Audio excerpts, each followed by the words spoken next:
ಇವತ್ತಿನ ಕಾಲ ಹೇಳ್ತಾನೆ, ತಂದೆ ತಾಯಿಗಳು ಬೆಲೆ ತೆಗೆದ್ರೆ ಮಾತ್ರನೇ ಮಕ್ಕಳನ್ನು ಕಾಪಾಡಿಕೊಳ್ಳೋದಕ್ಕೆ ಸಾಧ್ಯ.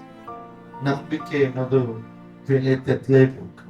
ಕೆಲವೊಂದು ಸಾರಿ ನಾವು ತ್ಯಾಗ ಮಾಡಬೇಕು, ಕೆಲವೊಂದು ಸಾರಿ ನಾವು ತಗ್ಗಬೇಕು, ಕೆಲವೊಂದು ಸಾರಿ ನಾವು ಬರದು ಮಾಡ್ಕೊಳ್ಬೇಕು, ಕೆಲವೊಂದು ಸಾರಿ ನಾವು ಸಮಯ ಬೇರ್ಪಡಿಸ್ಬೇಕು, ಕೆಲವೊಂದು ಸಾರಿ ಪ್ರಾರ್ಥನೆಯಿಂದ ಸರಿಪಡಿಸೋದು ಪ್ರಾರ್ಥನೆಯಿಂದ ಸರಿಪಡಿಸ್ಬೇಕು, ಆರಾಧನೆಯಿಂದ ಸರಿಪಡಿಸಬೇಕು, ಉಪವಾಸದಿಂದ ಸರಿಪಡಿಸೋದು ಉಪವಾಸದಿಂದ ಸರಿಪಡಿಸ್ಬೇಕು, ಸಮರ್ಪಣೆಗಳಿಂದ ಸರಿಪಡಿಸ್ಬೇಕು.